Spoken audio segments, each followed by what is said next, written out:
Selama Gibran ini hilang 6 hari, ternyata Gibran ini sama sekali tidak mengalami malam. Yang dia rasakan hanya siang. Kenapa si Gibran ini hanya mengalami siang hari? Sempat ditemui oleh 5 sosok yang berpakaian serba putih. Dari kelima sosok ini, yang 3 perempuan, yang 2 laki-laki. Kita akan langsung berpikir, sosok ini kok semuanya menggunakan pakaian putih? Siapa mereka ini?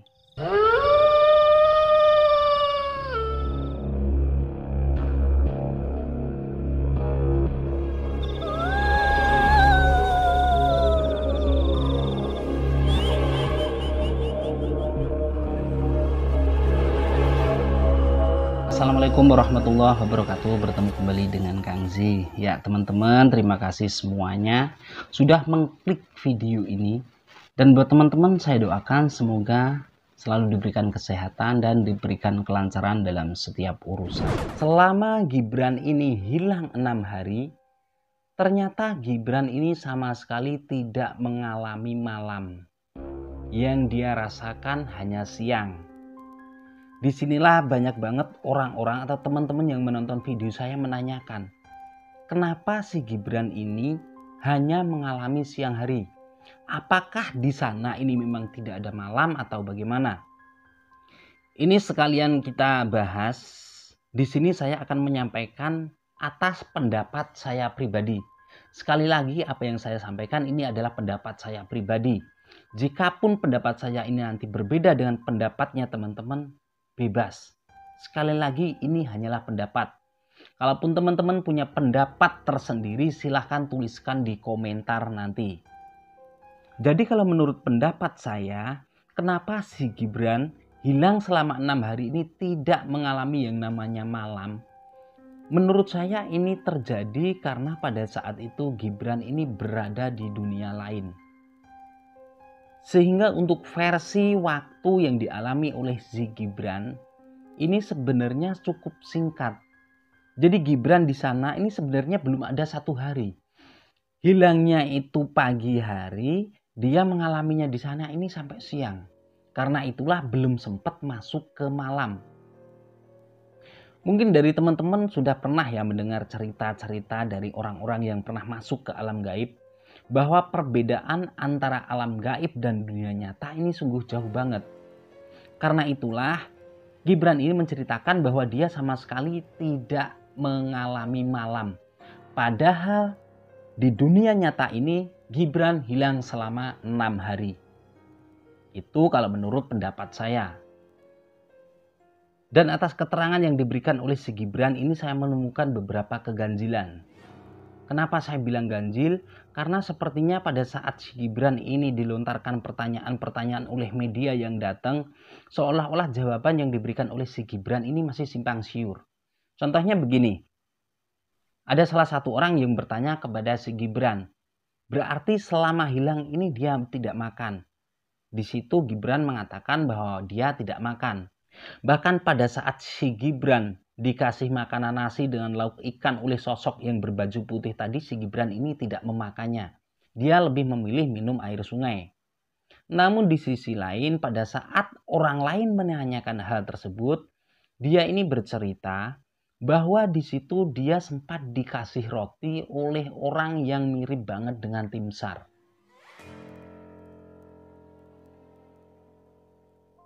Berarti di situ dia makan roti. Kemudian keanehan selanjutnya adalah pada saat Wakil Bupati Garut menjenguk si Gibran di puskesmas, Bapak Wakil Bupati ini menanyakan, sadar nggak pada saat Gibran hilang selama 6 hari? Gibran ini menjawab katanya sadar. Dia sadar kalau dia ini tersesat. Logikanya begini, kalau memang si Gibran ini dia sadar kalau dia tersesat, kenapa pada saat ada orang yang mirip Tim SAR ngasih roti ke dia nggak sekalian minta tolong? Itu adalah keganjilan-keganjilan pada saat si Gibran bercerita. Tapi di sini saya tidak menyalahkan si Gibran.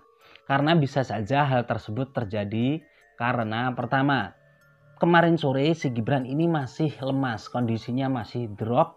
Begitu dibawa ke puskesmas dalam keadaan masih diinfus, banyak banget orang yang berkumpul di situ mengajukan pertanyaan. Sehingga dengan keadaan si Gibran ini yang belum benar-benar fit, dia ini hanya mengiyakan atas pancingan-pancingan pertanyaan dari orang yang datang. Hal ini dapat teman-teman buktikan di video-video YouTube yang sudah beredar ya. Jadi orang-orang yang mengajukan pertanyaan kepada Gibran di situ, dia ini sambil mancing. Bukannya dia mengajukan pertanyaan kemudian dijawab oleh si Gibran, enggak. Dia ini memancing sehingga di situ Gibran hanya tinggal mengiyakan.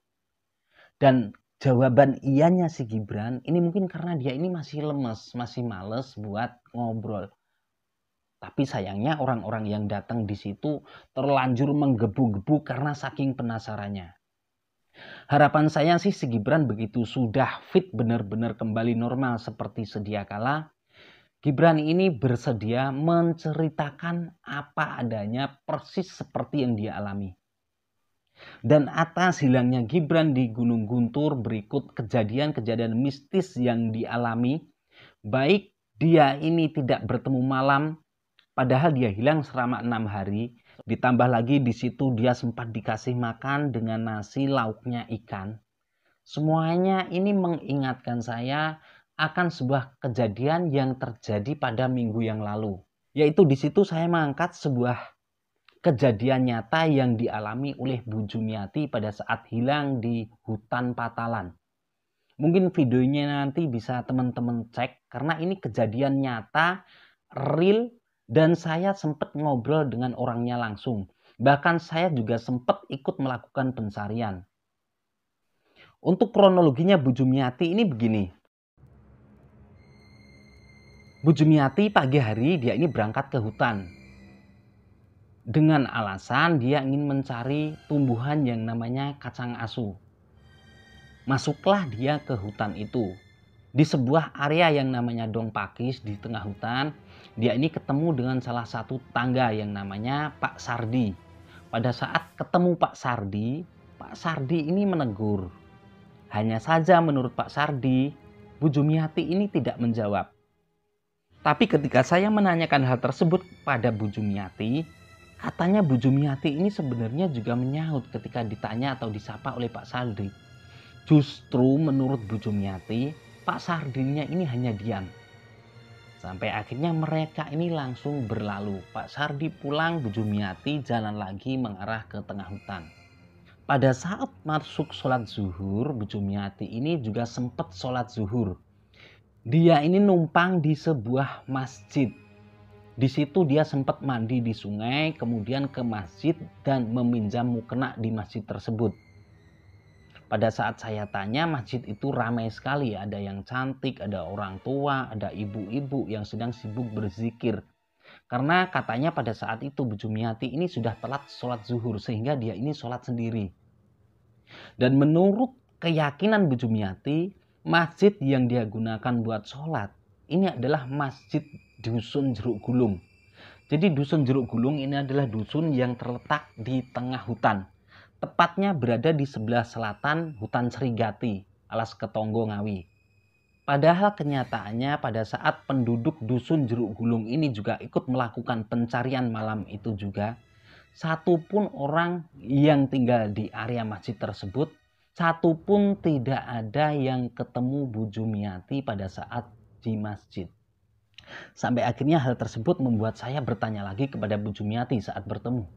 Saat sholat di masjid itu Bu Jumiati kenal nggak dengan salah satu orang yang ada di masjid itu? Bu Jumiati jawabnya enggak. Tapi di situ Bu Jumiati sangat-sangat yakin bahwa masjid yang dia gunakan untuk sholat ini adalah masjid Dusun Jeruk Gulung. Tapi kenyataannya satupun penduduk Dusun Jeruk Gulung ini tidak ada yang melihat Bu Jumiati sholat di masjid ini. Usut punya usut, ternyata Bu Jumiati ini sholat di sebuah masjid gaib yang memang sudah terkenal di area sana. Masjid ini berada di area Sepudak. Buat orang-orang yang tinggal di Jogja, di Solo mungkin sudah tidak asing dengan area ini, Sepudak. Setelah sholat zuhur, Bu Jumiati ini berjalan pulang. Di tengah hutan pada saat dia jalan pulang, dia ketemu dengan sosok orang yang berpakaian hitam dengan jenggot sepanjang perut.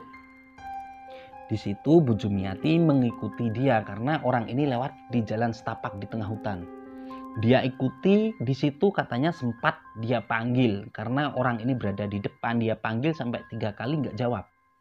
Sampai akhirnya orang ini menengok ke belakang melihat ke arah Bu Jumiati. Seret. Tapi di situ wajah orang ini nggak kelihatan, nggak jelas.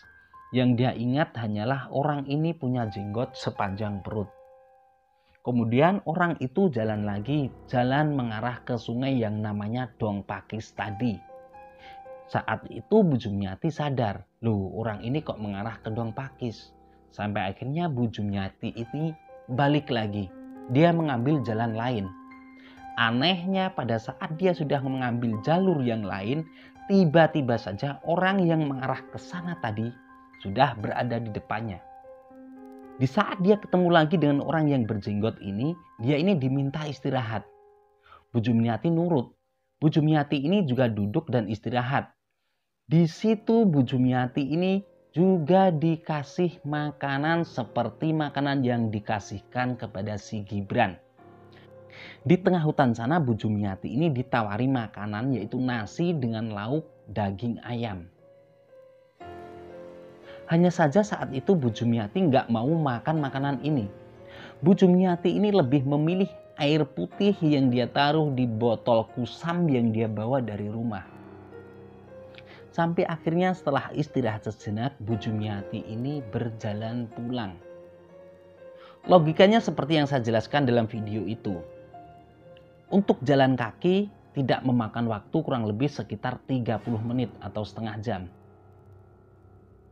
Tapi kenyataannya Bu Jumiati di dunia nyata ini hilang sudah hampir 1 hari. Di situ penduduk Dusun Jatirejo ini sekampung, orang laki-laki sekampung ini melakukan penyisiran ke hutan tersebut. Dimulai sejak selepas sholat maghrib sampai kurang lebih sekitar jam 12 malam. Hampir semua titik-titik sudah disisir.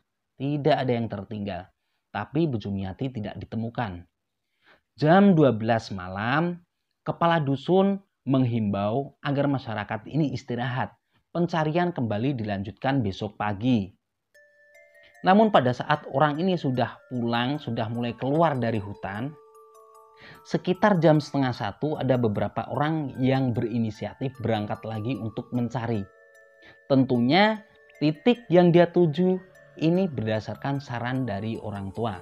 Gak tahu sebelumnya ini bertanya kepada kiai atau siapa. Dikasih jawaban bahwa disuruh mencari sebuah tempat dengan ciri-ciri sekian, jaraknya kurang lebih hanya 1 kilo dari Dusun Jatirejo. Berangkatlah mereka langsung ke titik itu, dan benar saja, hanya selang beberapa menit Bu Jumiati ini ditemukan di tempat tersebut dalam keadaan tidak sadar. Setelah ditemukan, Bu Jumiati ini langsung dibawa ke Puskesmas Kendal Ngawi. Setelah diinfus, kemudian Bu Jumiati siuman. Pada saat Bu Jumiati siuman, ini ada cerita yang menarik. Saya datang ke rumahnya Bu Jumiati. Jadi yang dia ingat, di tengah hutan tadi dia ini hanya berjalan. Padahal seperti yang saya jelaskan tadi, perjalanan untuk keluar dari hutan ini masuk ke Dusun Jatirejo ini tidak ada setengah jam, hanya beberapa menit. Bu Jumiati di situ ingatnya hanya berjalan pulang saja. Sampai akhirnya tiba-tiba ada seperti sebuah cahaya putih. Zap!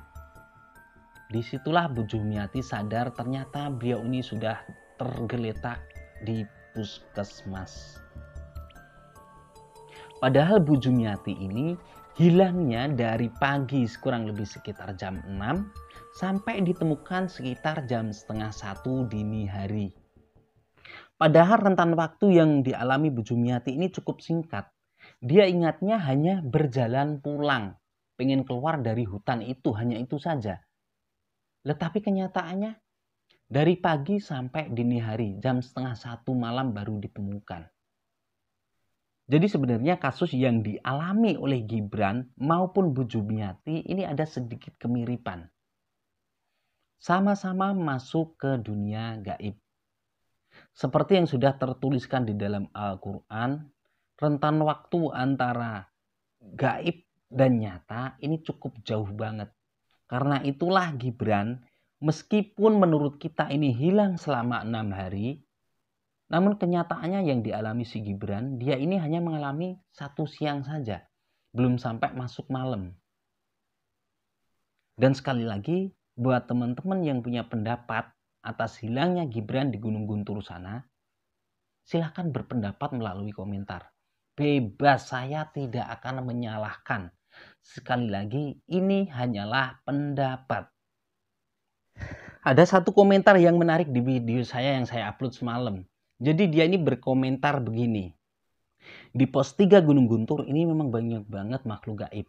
Dan makhluk gaibnya ini nakal-nakal. Sering mindahin orang ke tempat lain. Contohnya seperti yang dialami oleh Afrizal dulu. Kalau tidak percaya, silahkan dicoba. Kan lucu toh. Tapi terima kasih untuk komentarnya, ini menarik untuk dibahas. Ya itulah tadi pendapat saya pribadi atas kronologi hilangnya Gibran di Gunung Guntur selama 6 hari. Jikapun ada kesalahan dari cerita yang saya sampaikan, itu semata adalah kesalahan saya. Semoga Allah mengampuni kesalahan saya. Dari saya pribadi Kang Zi, terima kasih, cukup sekian. Wassalamualaikum warahmatullahi wabarakatuh.